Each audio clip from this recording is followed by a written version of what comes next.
Hello, good evening, everybody. Good evening, Hong Kong time, anyway.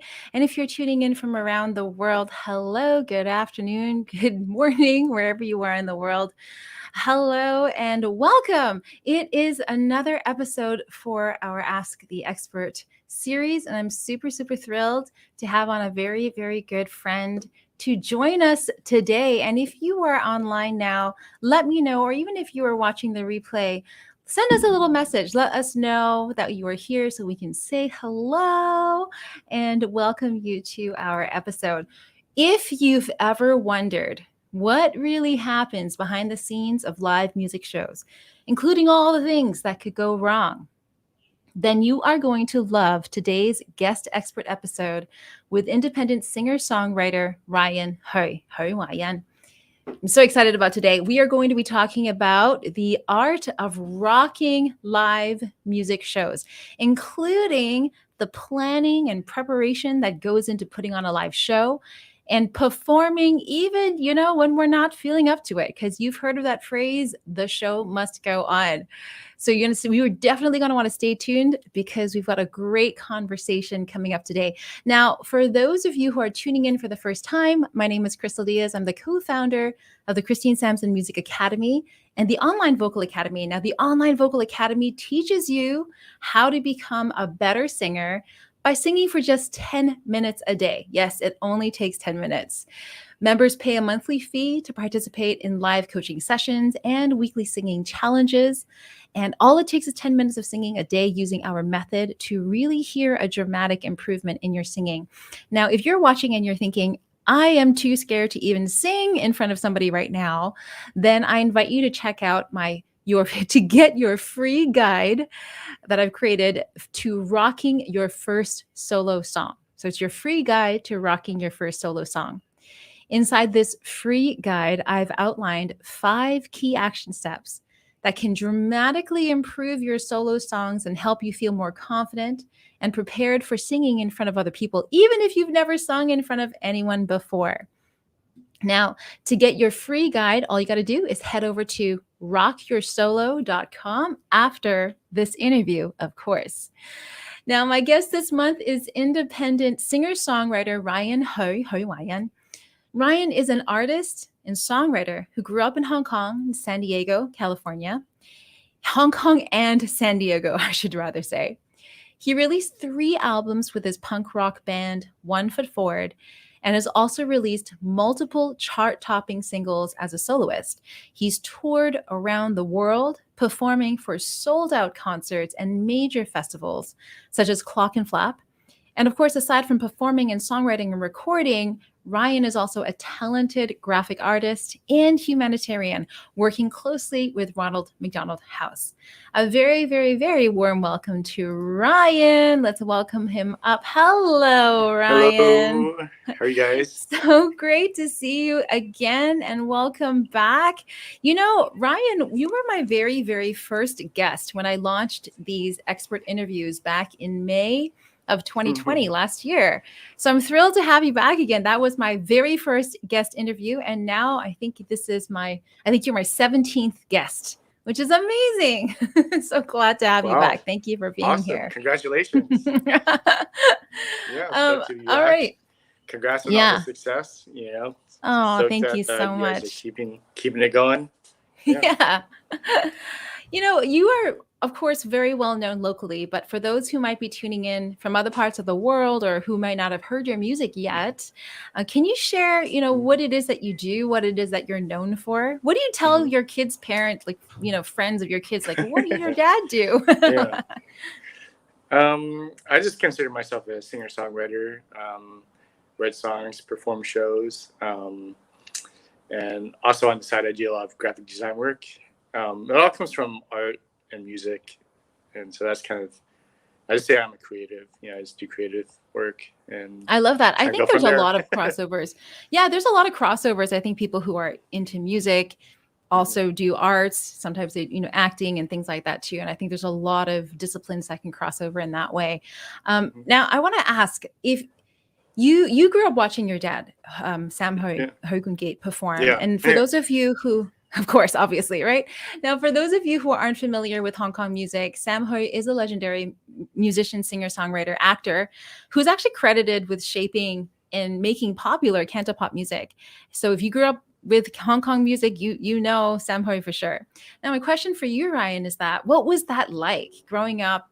What did you think or feel as a young kid seeing your dad perform on stage in front of crowds of thousands, tens of thousands of people? Was that just a normal thing for you, or what was going through your mind as a young kid? Yeah, when I first played with him, it was '87, I think, and it was the Coliseum. So we jammed a lot with friends and family. There was a guitar in the house, and we was playing Elvis and Beatles songs. So to go from the living room to the Coliseum was a pretty big jump, but it was pretty awesome. It was pretty fun, and it's always been casual, for us. It's always been he never pushed me to do music. It was just at 10 or so I started getting into it. He didn't force me at 8 years old to do all the theory and all that. It was just if I wanted to, he'd be there. And so around 9 or 10, 9 and a half, I started really getting into playing guitar. And then at 10, I started actually learning songs. And he's like, "Oh, you can play a few songs. Why don't you come up and jam with us?" It was like that. And it's always been like that, I think. Especially with your parents and my parents, their generation is real. Like, I got band, let's all play together, let's all jam and see where it goes from there, kind of thing. And so it was kind of like that at first, I think. Yeah, it's interesting because, my brother and I, we grew up watching our mom, Christine Sampson, and our father, Romeo Diaz, recording and being on Mm-hmm. stage and in recording studios. And a few months ago, I had Alex Lam, Oh as a yeah, guest Alex, for yeah. one of our interviews as well. And of course, Alex's father is George Lam Di who's also a big huge figure in the Hong Kong music scene. Um, and all of us ended up in music, right? Now, Yeah, as a we all, parent, we just kind of like followed the footsteps. yeah. As a parent yourself, though, Ryan, you kind of Mm-hmm. touched on a point that I wanted to ask you is, do you actively encourage your kids to be involved in music? Do you think it's important to do Mm-hmm. that? Or do you ever worry about, that getting them worried about performing on stage or having that pressure Mm-hmm. to perform? Do you ever worry about that? Or what are your thoughts? Um, they love music. We listen to music a lot, and we have a piano at home and guitars, of course. And we play air guitar and just jam along to things. And they like writing making up their own little songs, like with especially with hip hop now too. They can make their own rhymes and today my day was blah blah blah blah blah, and they're learning rhythm and all that. So I was just kind of trying to keep it fun. Of course it would have been cool if they wanted to learn more theory in the beginning, but I'm trying to take a page out of my parents' book where it's just I just let them come to it, and I think the love of music is something that has to be there to really see them flourish. And right now, they really love music. They love listening to hip hop or Beatles, and we listen to music every day in the car going to school. So I think that for me is a good starter block. And then like the other day, Oliver wanted to learn how to make beats. Like with the iPhone apps, and I have a drum machine too. So we were doing that. And last summer, we built a little synthesizer, and he was trying to, they have the love of it in there. So I'm just kind of, seeing hopefully, naturally grow in there. But I'm not going to pressure them to do music either. It has to be their willingness to try it out. Because I Yeah, think that that's 100%. that's where it really shines later when you're into songwriting or being creative. So yeah, I was trying to keep it casual, really. Yeah, I love that. I think it's the same with our kids too. I have also young kids as well, same as you. And people do ask me, oh, are you gonna get is your daughter gonna sing? Are Mm-hmm. they gonna sing? And I'm very cautious of that because I don't want to, same as you. I want to foster that love and that love of music, and not to feel like you have to perform in order to have music in your life. I Mm-hmm. love what you said about just have music as part of your rituals, your daily routines. Music in the Yeah, morning, music going to school, and then yeah, they're sharing fighting music over with the each other. song. They're fighting over what song they listen to going to school, coming home, which is totally cool. Yeah. It's funny because they'll rap over it too, But yeah, like you said, it's I don't want to force it on them, and so and it's naturally happening, so it's okay. I don't need a 5-year prodigy of whatever, like that's cool too, but I'm not gunning for that. Yeah, me neither. Absolutely. When you started creating your own music and performing, because I know you performed with your dad, and you mentioned you told that story about performing from the living room and then going into Coliseum and then doing that and performing with your dad on tour. But then I know also that you created your own music and you performed with your own band and also as a soloist. Now, when you made that transition and you started creating your own music, did you have any concerns about finding your own audience or defining your own style or any kind of pressure to create the same kind of music as your dad's, or what was that experience like for you? For me, there's two sides, because when I first started writing my own songs and performing them, I was also doing that in San Diego, like during college too. So I had a whole, 5-6 years of jamming with my friends, playing coffee shops, playing in dive bars for 5 people, so we had it wasn't like I'm going to write songs, I'm already Sam's kid doing this. I had the punk rock 6-7 years of touring and, starting from scratch. So I had a bit of that under my belt before I came here to Hong Kong to do music out here. So it's like a 2-phase thing, I guess. You had like a two paths at the same time, kind of like parallel lives, it seems, right? Yeah, because nobody knew anything about my family in the States, and until I came, they'd hear, because at the time my dad was retired, so they're just like, oh, Ryan's dad used to sing, back in the day, kind of thing. And then so luckily I had, I started jamming with the punk rock kids, and we were playing Nirvana covers and Green Day covers, like when Teen Spirit came out back in 1991, I think. Yeah. So I had those years of jamming with my friends in San Diego, and then to a certain point, then we started writing our own songs. And so I think there was no pressure then. Nobody knew us. We play at coffee shops or talent shows. We got the kids that loved punk rock and talent shows, the teachers that were like, "What? You guys are so noisy," So having that experience, I guess, gave me and my friends more confidence to just kind of play what we like and find our own style, I guess. And then when I came back to Hong Kong, then there was a different scenario, because people knew my dad, and so they're like, "Oh, your music sounds nothing like your dad." I'm like, but I didn't. It's not supposed to. Right? Yeah, exactly. And still till now, when I do interviews with radio, it's like, when are you gonna play the Coliseum? I'm like, I'm not that kind of. That's not my style. Like, I mean, if one day, yeah, cool, but that's not what I shoot for. I just shoot for putting out music that I think is cool and fun, and that thing, people enjoy. So it's a different mindset, I guess. Totally so I guess different. The pressure is more on that mindset as opposed to, my hitting this mark or that mark. Yeah. That's so true. And I think that it's that pressure, right? That it's more about having music as part of your life and just having that, and then expressing yourself through music authentically without the feeling that it needs to be perfect right off the bat. I really want to talk a little bit about, today's topic is about the art of rocking your solo songs or your rock shows, right? Can you give us a glimpse into what really goes on behind preparing a production, whether it's big or small? You talked about you've performed in the Coliseum, and you've performed in smaller shows as well. And for you prefer the smaller shows. In many ways, I also totally agree. I actually really like smaller, intimate settings. But I think that the preparation part is still similar, but you had the experience for both ends. Would you say it's the same, or can you give us a glimpse as to what it's really like? What's the preparation process, whether you're performing in the Coliseum or you're performing in like a small bar somewhere? Yeah. For me, I can only speak for myself, I guess. I try to do 100% out there. I look at it as, if I'm playing in a small bar or coffee shop or the Coliseum, I try to make it as best as I can. And because in the end of the day, it's, you got to ask yourself, did I really push myself, or did I just phone it in? And so I'm always trying my best. And so before I do a show, obviously I, learn the songs, practice, try and get that muscle memory thing going. and try and get your mindset and you physically to that level of where you can perform with the least hiccups, I guess. Because like you perform too, we all perform.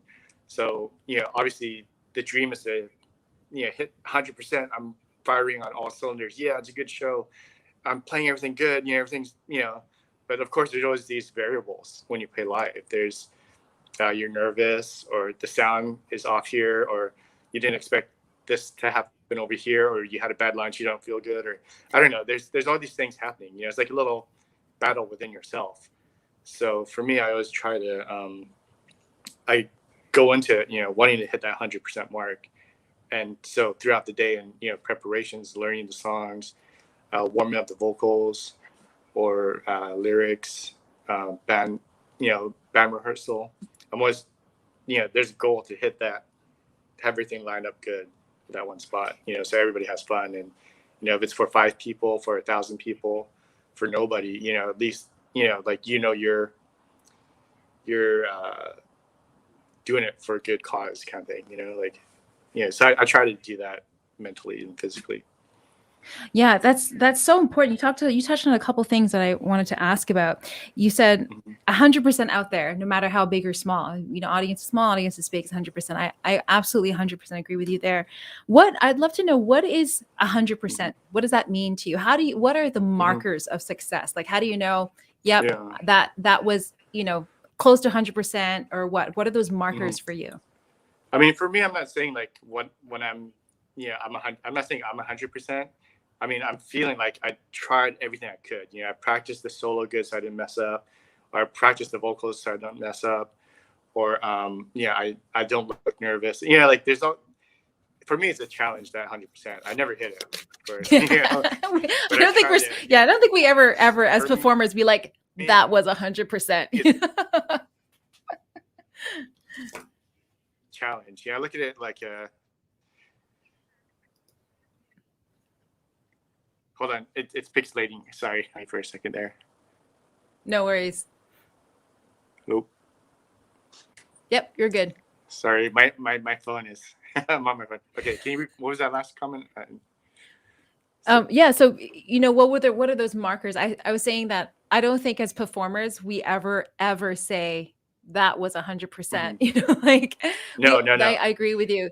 But what are I think people would, I'm curious. I think people would be curious to know, like, how do we judge our own performances?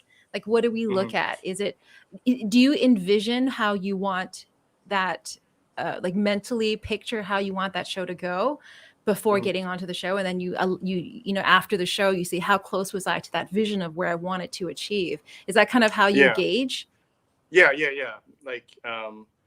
Like if, say, we're playing Coliseum, we're doing this song or that song, if we're doing a song that's hard for me to play, I'd envision, okay, I want it to be smooth and want it to seem seamless.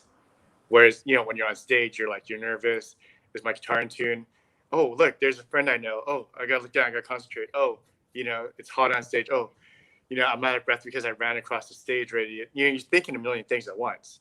And at the same time, you want to be in the moment, like, because, I mean, sometimes, when you're playing, you start thinking, your mind starts wandering too, And so for me, it's all about like just, lining everything up to, be as good as I think I could possibly be, and everybody have a good show kind of thing.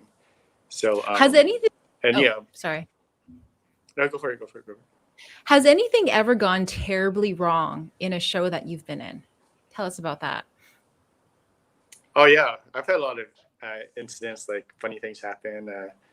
I mean, during our punk rock days when we were playing clubs, I've had it where try to show off playing guitar and the strap fell off, and the guitar fell on the floor, and everybody's like, "What?" Like, then you gotta laugh at yourself, like, I shouldn't try to show off. That's not too bad. That's not too bad.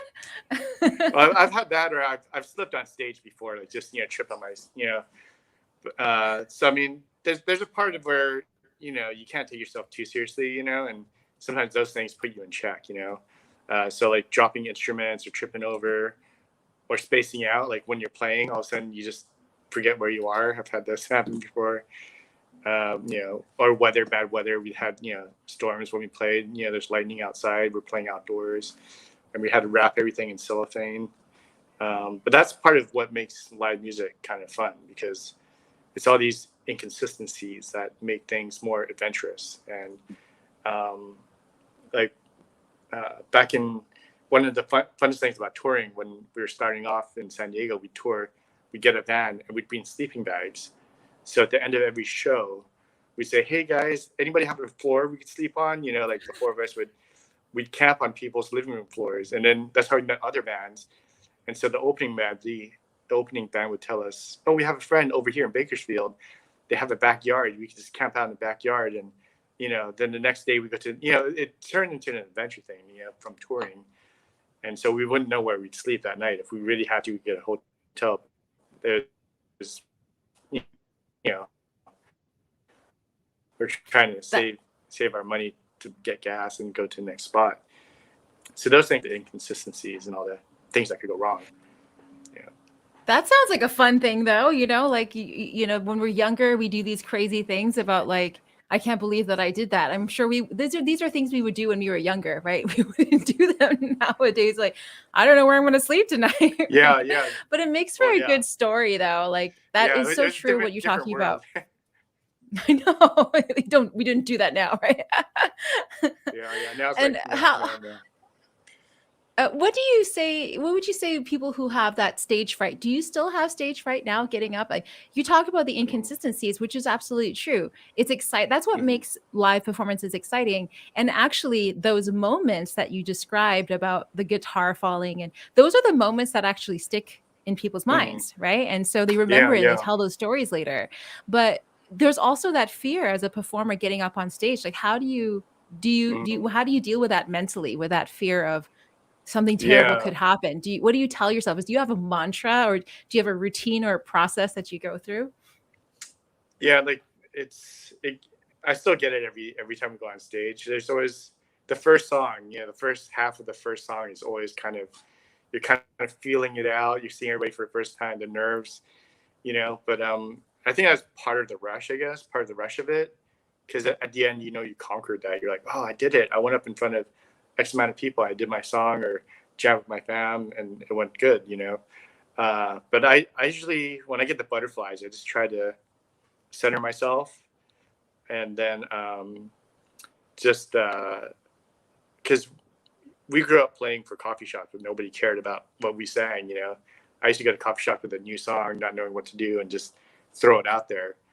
So I think, well, we're playing for people, so they must want to come see us. So that can't be as bad as playing for people that don't want to see you, So I can't get that mindset, and then I just be like, playing music is a blessing too, So if we could just jam, take people to another world for 5 minutes, it can't be too bad. So I try to just center myself there, and also I try to center myself by just making sure that everything's in tune, and then we're just ready to go. That's preparing. That's the part before the show, all the practicing. And if I don't practice enough or don't know the song well enough, when I go on stage, I'm freaking out. But if if I practice and I know what's happening, I know the changes, I have confidence in what I'm going to do, then it helps me get centered, and it makes it easier. But there are times when we're jamming on stage, you're like, "Encore, let's do this song," and you're like, but it's part of the fun, I guess. Yeah. I think that's so true, though, like what you said, that sometimes when we practice for a performance, we get into that mindset of, I'm practicing so that I can be perfect in the performance. But you're never going to be perfect, right? You want to try and aim for that. Mm-hmm. But if you're expecting yourself to be perfect, then the minute you're getting off stage, you're almost setting yourself up for being disappointed, or like, "Oh, all these things went wrong." You're almost setting yourself up to look for all the negative things that happened. Whereas what you just said is different. Like, you're practicing so that when you're on stage, you can be in the moment. You're practicing so that when inconsistencies do happen, guitar falls down or the strap or whatever it is, lightning storm and things, crazy things happening, you're falling on stage. You practice so that if and when those things happen, you know, you're confident you can continue the show. That's really what it is, right? I mean, think that that's kind of how I'm hearing it. And would you agree with that? Yeah, like there's like you said, like the 100% thing I just do for me to have a goal, I guess. Like that's my. Now, I'm not saying I'm shooting for, like, you know, I just have a target. I have a target I want to hit, and so I try to hit that target, knowing that there's little hiccups here and there. But the closer you get, the more, you know, you can improve and challenge yourself too. And there's a book about playing tennis that an acting coach once gave me. You know, like if you make a mistake too, you can't just dwell on that because you'll lose the whole game. You know, so you gotta also be comfortable enough to where if I'm playing a solo and I mess up at one part, I can still recover and shake it off, but keep, you know, there's always those things too, you know. And then sometimes you think I messed up. The whole time on stage, I'm like, oh, I messed up. Oh man, next song. But I messed up that first song.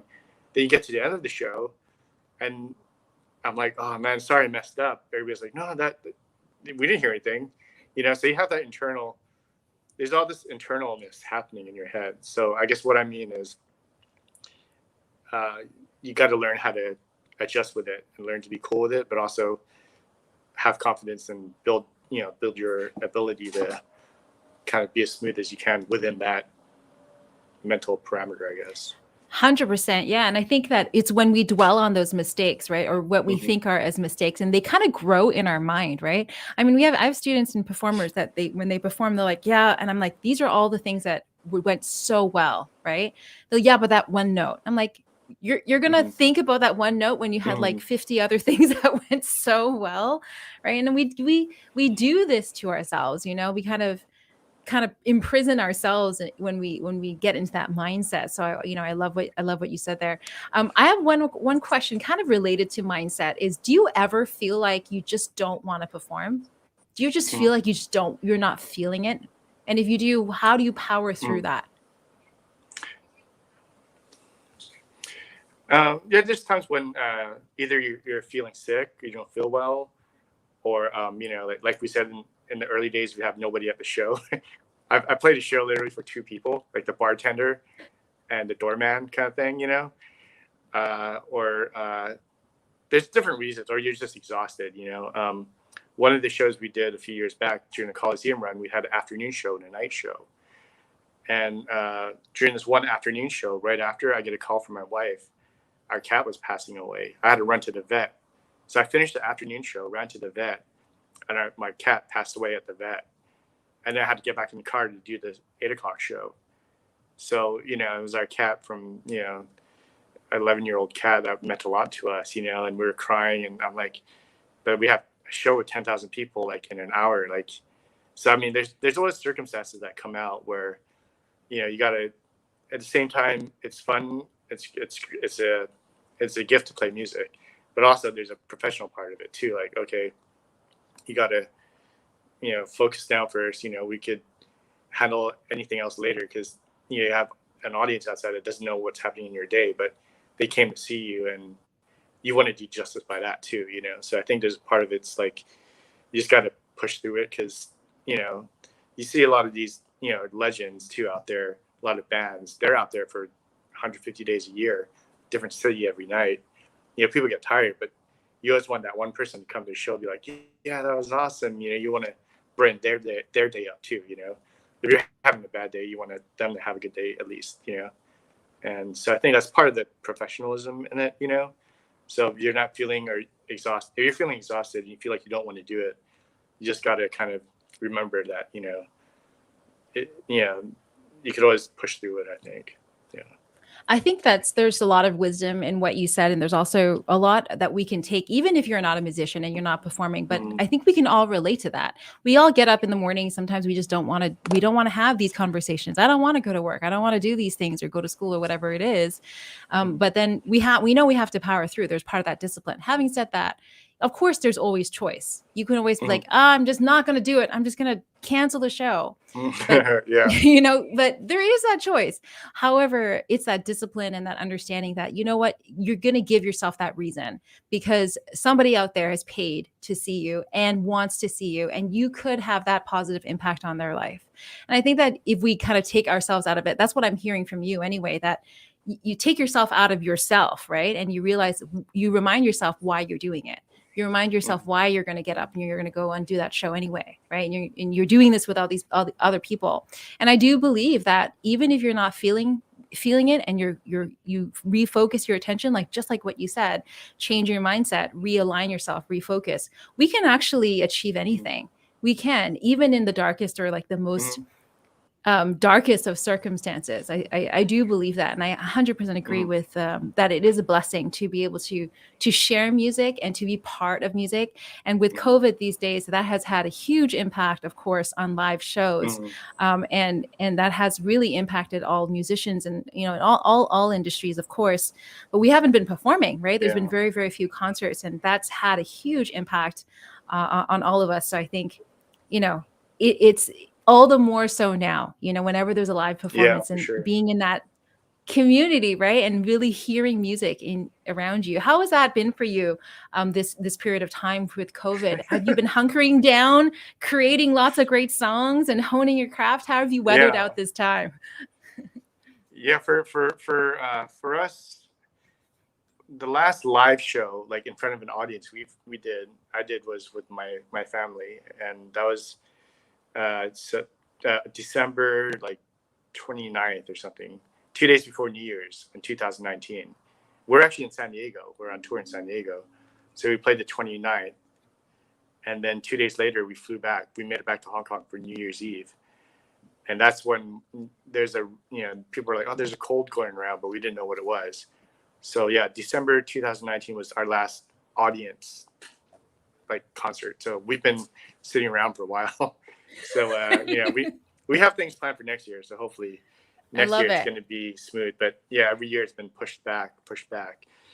We did 2 shows. I did 2 shows with my dad. We did online shows, and those were good. Those were fun. But it's still, you're looking at a camera. You don't feel the energy, because you're just playing to a camera. So it's a little different. It's cool to play though, but we miss playing live. So it's been slow for us, but hopefully next year. And at the same time, I have 4 or 5 new songs of my own, in the mixer, in the mix. And then with your brother, I did a song too. So we got that. And so we're slowly getting things ready, but hopefully once things open up, we can do more shows. We'll start throwing things out there, I love it. What's coming up for you then? When are these songs going to come out? And what's the best way for people to stay connected with you? For me, I use Instagram a lot to stay up at Instagram for my personal stuff, and my music. I have the Stay Up Music on Facebook, so I'll post when things are out. But right now, I'm still in the woodshedding phase of it, kind of picking what songs to record next. And then also I had that new band project with your brother Adam and our friend Brian, and so we have a song ready. We're waiting for actually me and Brian to finish the MV to add our parts to it. So then we'll have a new video and a new song for that. So there's new music and a new project coming, but we're trying to get there. I love it. Hey, thank you so much for spending this time with us today. It's always such a pleasure to catch up with you. And I'm so thrilled that I know it's been busy. It's been busy, crazy time, but I so appreciate having you here and catching up with you. Now, to all my online Vocal Academy members, don't forget, we're going to be continuing this conversation here. We still have a little time with Ryan. So join us on the Zoom link now for all you online Vocal Academy members. I definitely want to continue this conversation about your songs and your process for creating these songs that are going to be coming up. I'd love to learn more about that. And to everyone else who's tuning in, remember, if you want 5 action steps that'll help you rock your first solo song, even if you are a total beginner right now, head over to rockyoursolo.com to download your free guide to rocking your first solo. Thank you again, Ryan. And until next time, everybody. All right. Bye-bye. Okay. Take care.